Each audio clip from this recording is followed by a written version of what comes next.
We are here live at Commodity Classic in Houston, Texas, 2024. Able to catch up with the folks at Truterra right now. And joining us with Truterra, Kelly Garrett is with us. Kelly, it's good to see you here at Commodity Classic. Thanks for joining us. You bet, Jesse. Nice to see you as well. Give us a little bit of background for you yourself and kind of how you got started with Truterra. Let's start there before we really dive into our conversation today.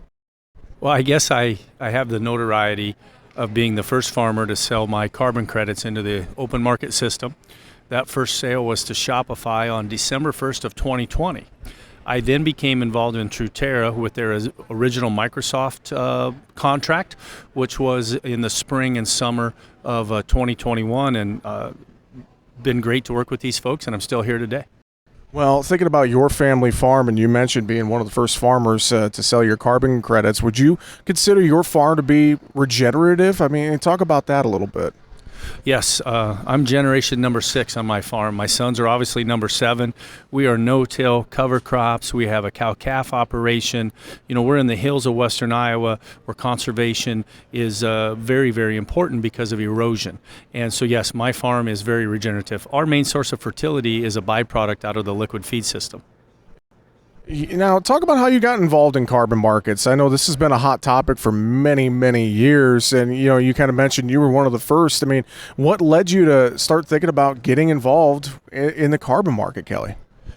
Well, to be honest with you, the first carbon market approached Extreme Ag, looking for an early adopter to try to be the first person to go through and make that splash and educate farmers and make this become, what it is today. And I think we're barely scratching the surface. But it became a tailor-made situation for me, just like most things in my life, Jesse, just luck.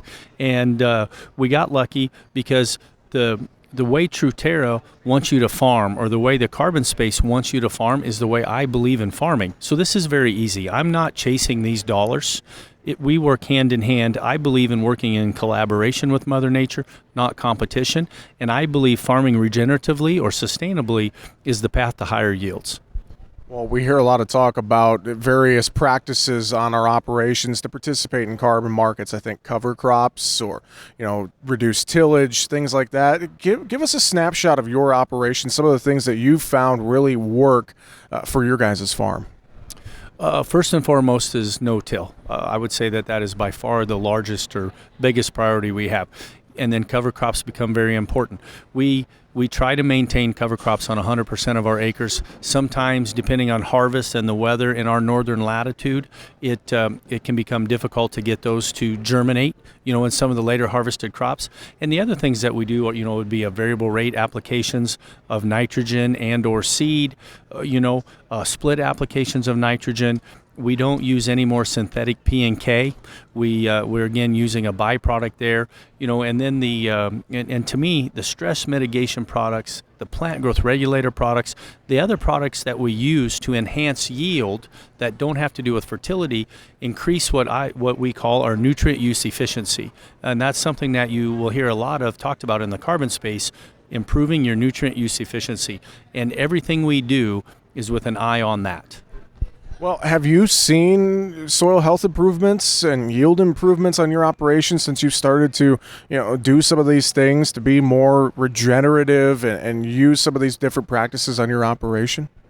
100%, because we have more available fertility in the soil, and we have a better soil biological system, microbial system, if you will. That leads to more available fertility in the soil. It leads to better plant health, which leads to better yields, less use of things like fungicides and other Band-Aid type products like that is the way I would describe it.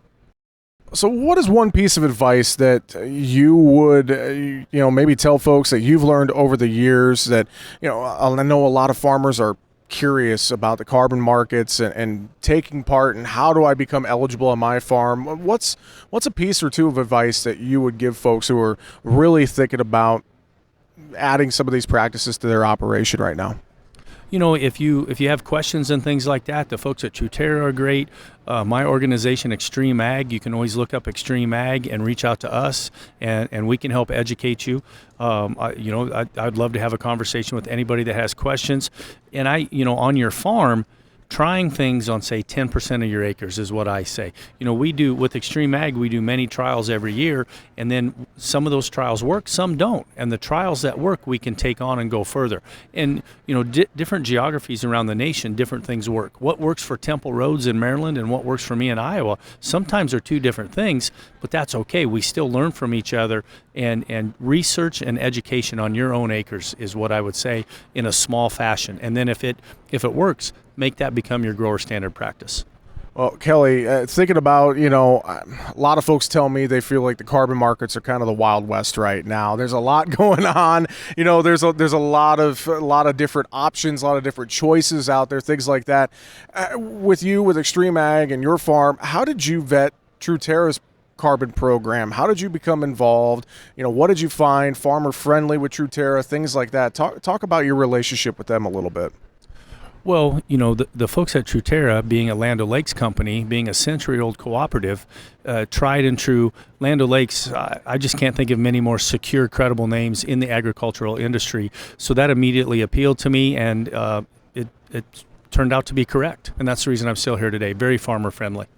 Well, before we wrap up, anything final that you would share, thinking about just the carbon markets, carbon space, things you've done on your farm, if you had to give kind of that elevator pitch to folks listening in, and what would you reiterate to them? What would you tell them, whether it be your operation or working with Truterra or all of the above, Kelly?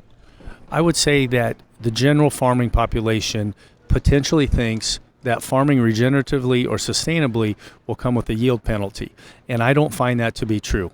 It does take some learning and some education, some research, if you will, but my high yield path and my regenerative path are converging into one. And again, working in collaboration with Mother Nature, not competition, is the way to make more money. Well, Kelly, really appreciate the conversation here at Commodity Classic. Thanks for joining us and telling us more about your operation and talking carbon and more here in the Truterra booth. Thanks so much for the time. Appreciate it. Yes, sir. It's nice to meet you.